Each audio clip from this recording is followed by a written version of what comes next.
Arahan yang telah Bapak Presiden bahwa terkait dengan mitigasi El Nino ini agar diantisipasi dan dilaporkan oleh para menteri dan kepala lembaga tadi terkait dengan pertama persoalan kekeringan. Kemudian air bersih yang dirasakan mungkin kurang di beberapa tempat. Air untuk keperluan pertanian juga dianggap kurang. Harus hati-hati terhadap kondisi gagal panen. Kemudian beras harus tetap ada dan antisipasi dan tangani persoalan kebakaran hutan dan lahan, termasuk mengatasi berbagai komplain yang ada dan harus disikapi.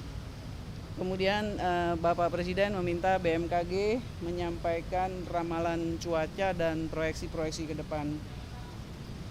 Intinya arahan yang telah Bapak Presiden ada 3 hal, yaitu pertama pemetaan persoalan secara komprehensif. Yang kedua, fokus untuk strategi tersedianya air. Dan yang ketiga, daerah sentra produksi pangan agar dicek terus-menerus untuk kecukupan air.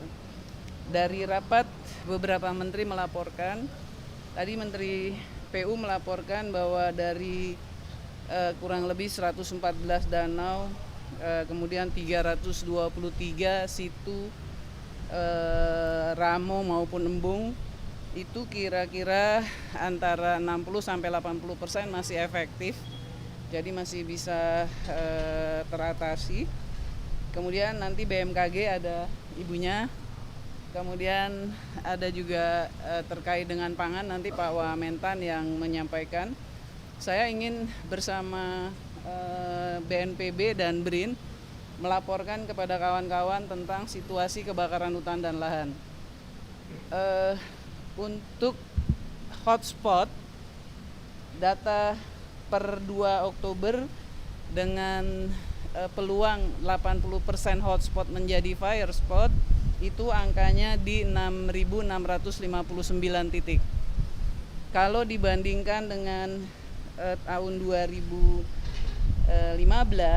itu angkanya 71.000 titik tahun 2015 ya, dengan 80% adalah fire spot. Di tahun 2019 itu angkanya 29.300. Sekarang hotspotnya 6.659. Kemudian dibandingin dengan tahun lalu dengan tingkat istilahnya tingkat confidentiality, tingkat peluang menjadi fire spot dari hotspot sebesar 80% ke atas. Kalau tahun lalu hanya 1.128 titik. Sekarang ada 6.659 titik. Areal yang terbakar sudah terekam 267.000 hektar. Dan perkiraan saya dengan situasi bulan September kemarin dan Oktober kelihatannya masih akan bertambah. Kawan-kawan, apa langkah-langkah yang dilakukan? Kita sekarang ini sejak tanggal 28 September sedang berjibaku di Sumatera Selatan, di Kalimantan Tengah, Kalimantan Selatan, sambil juga memonitor yang di Riau, Jambi dan lain-lain. Jadi arahan yang telah Bapak Presiden segera dilakukan penanganannya, karena untuk Kalimantan Tengah itu yang masih cukup rawan. Di Sumatera Selatan sudah melandai, walaupun masih harus kita jaga dan harus diambil langkah-langkah seperti pemadaman dan TMC. Kemudian di Kalimantan Selatan juga demikian. Sumatera Selatan dan Jambi menjadi prioritas. Kenapa? Karena kalau dari peluang angin ada potensi untuk nyebrang, tapi belum nyebrang. Mudah-mudahan tidak nyebrang. Sejauh ini tidak ada transboundary haze ke Malaysia. Jadi kalau dibilang bahwa di Malaysia tidak ada hotspot, kalau lihat datanya, citra satelitnya di sana juga ada juga begitu. Ini ada gambarnya ya dari satelitnya ya. Nanti kalau perlu saya di WA aja, nanti saya kirim.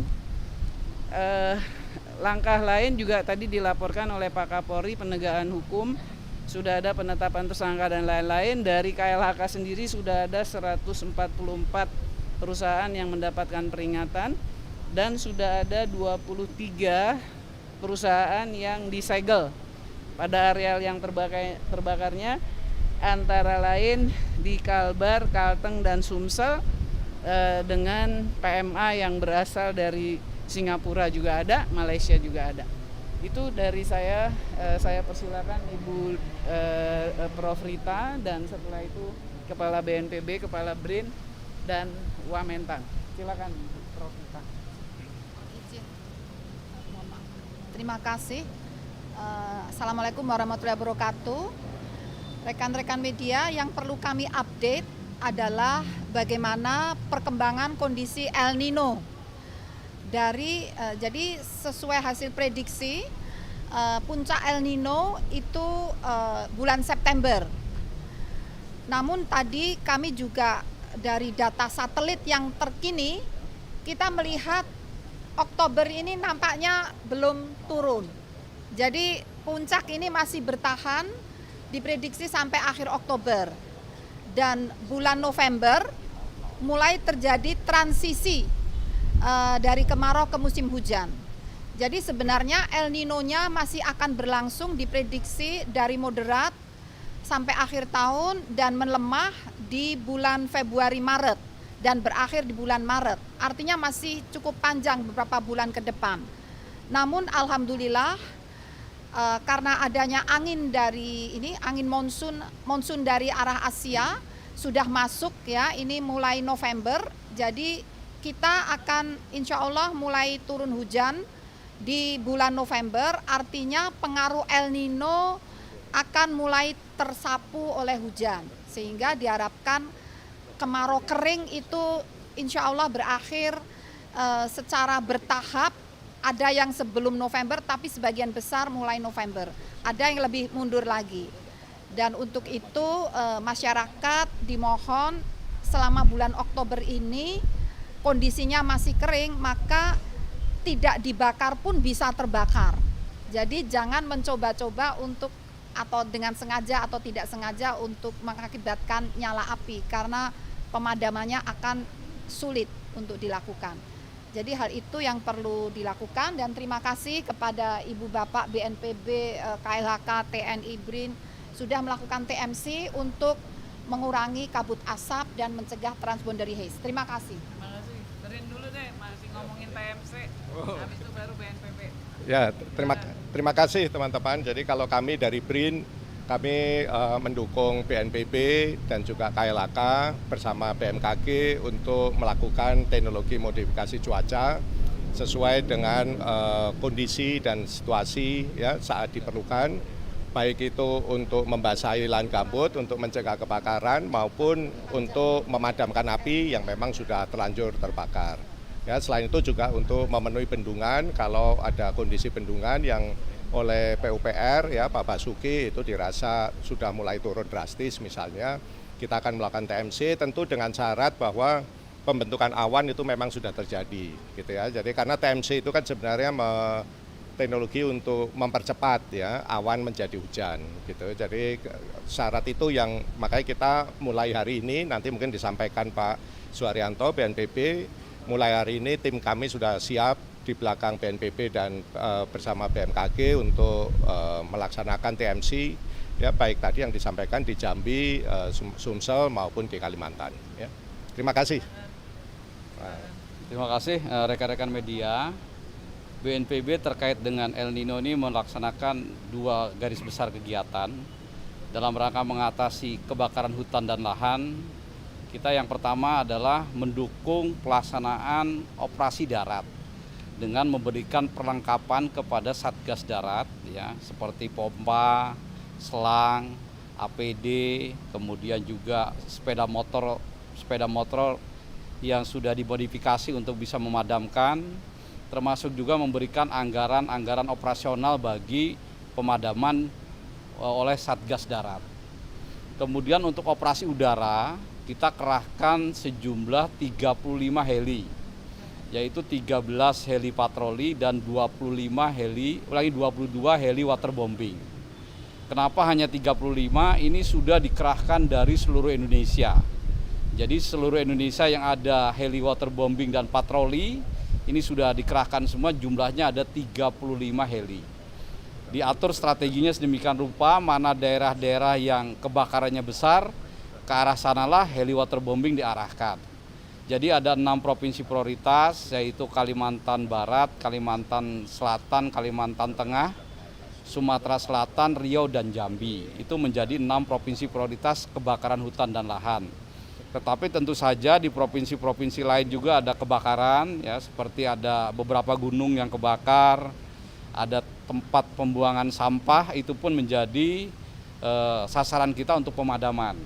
Jadi ketika daerah menetapkan status tanggap darurat, meminta bantuan BNPB untuk memadamkan api yang membakar, ya, itu BNPB segera mengerahkan heli waterbombing.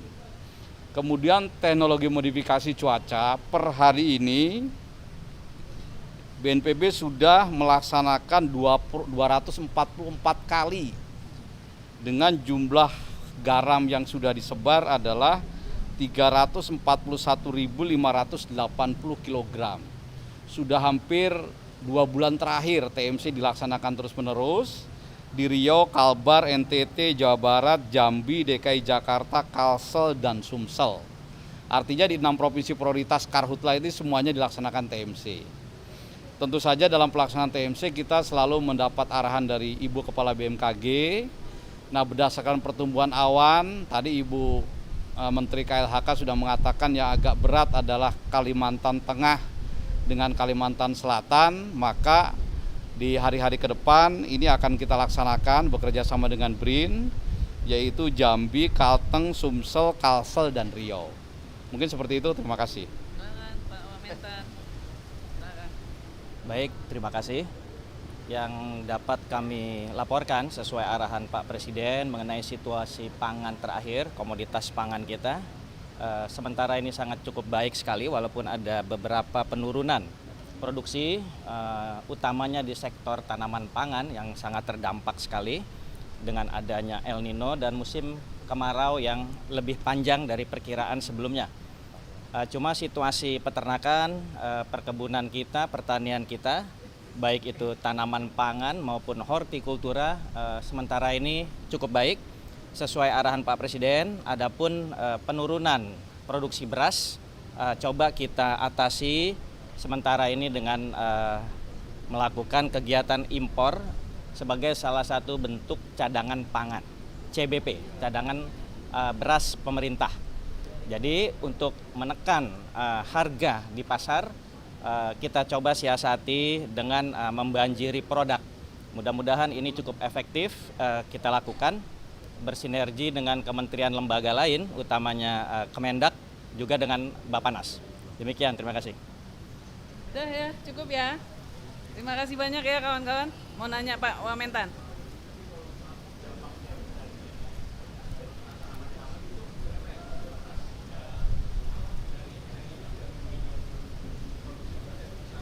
Udah ketahuan belum? Udah, 1,2. Baik, terima kasih. Ini yang sementara bisa kita identifikasi kurang lebih 1,2 juta ton. Tapi kalau kita mengacu pada angka produksi kita yang di atas 30 juta ton, mudah-mudahan ini tidak terlalu terdampak serius.